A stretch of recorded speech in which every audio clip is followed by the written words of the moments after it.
Si Jose Rizal ay isa sa mga pinakatanyag na bayani ng Pilipinas. Siya ay isinilang noong Hunyo 11, 1861 sa Calamba, Laguna at namatay sa edad na 35 taong gulang sa pamamagitan ng pagbaril noong Disyembre 30. 1876 sa Bagumbayan, ngayon Luneta, sa Maynila. Nakapagtapos si Rizal ng pag-aaral sa Ateneo Municipal de Manila at pagkatapos ay pumunta siya sa Europa upang magpatuloy ng kanyang pag-aaral. Nag-aral siya ng medisina sa Universidad ng Santo Tomas at kumuha rin ng kursong pilosopiya at panitikan sa Universidad Central de Madrid.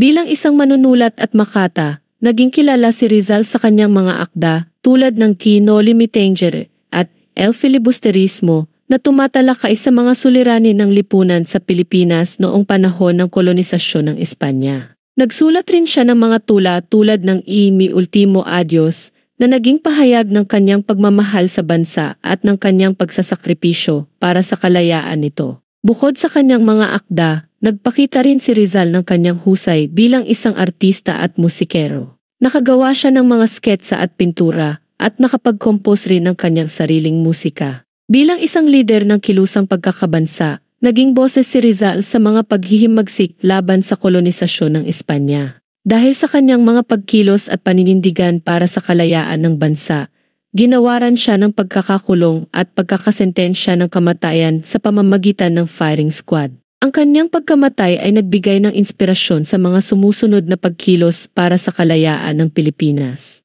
Mga pabulosang babae sa buhay ni Jose Rizal. May ilang mga babae sa buhay ni Jose Rizal na naging malapit sa kanya at naging bahagi ng kanyang mga karanasan sa buhay. Narito ang ilan sa kanila. Segunda Katigbak, ang una niyang pag-ibig. Si Segunda ay isang batang dalaga na nakilala ni Rizal sa Ateneo Municipal de Manila. Leonor Rivera, si Leonor ang naging inspirasyon ni Rizal sa kanyang nobelang No Limitanger.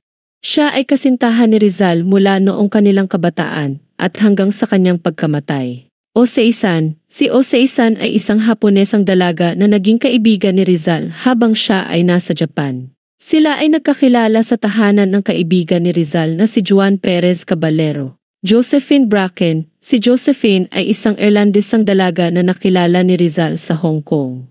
Sila ay nagpakasal, ngunit ang kanilang kasal ay hindi kinikilala ng simbahan at ng mga kapatid ni Rizal. Nelly Bosted, si Nelly ay isang mayamang Pranses na nakilala ni Rizal sa Paris at siya ay naging isang mahalagang kaibigan ni Rizal. Ang mga babae sa buhay ni Rizal ay nagbigay ng iba't ibang karanasan at inspirasyon sa kanyang buhay at mga gawa. Si Rizal ay naging isang mahusay na manunulat at isang makabayan na nangarap ng kalayaan para sa kanyang bayan at mga kababayan. Mga aral sa buhay ni Rizal. Ang buhay ni Jose Rizal ay nagtuturo ng maraming aral sa mga Pilipino. Narito ang ilan sa mga ito. Pagmamahal sa bayan, si Jose Rizal ay isang dakilang bayani ng Pilipinas dahil sa kanyang malasakit at pagmamahal sa bayan. Ipinakita niya ito sa kanyang pagsusulat at pagtitiyaga upang magkaroon ng pagbabago sa lipunan.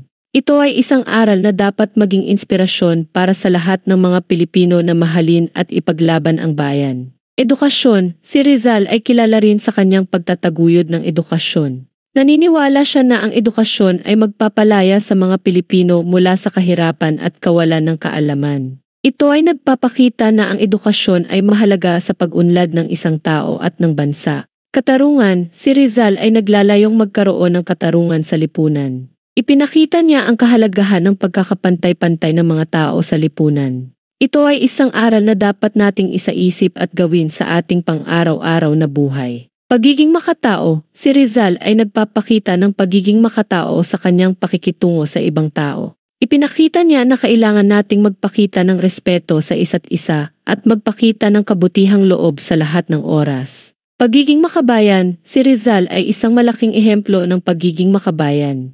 Ipinakita niya ang kahalagahan ng pagmamahal sa bayan at paglilingkod sa mga mamamayan. Ito ay isang aral na dapat nating sundin upang maging tunay na tagapagtanggol ng ating bayan at mamamayan.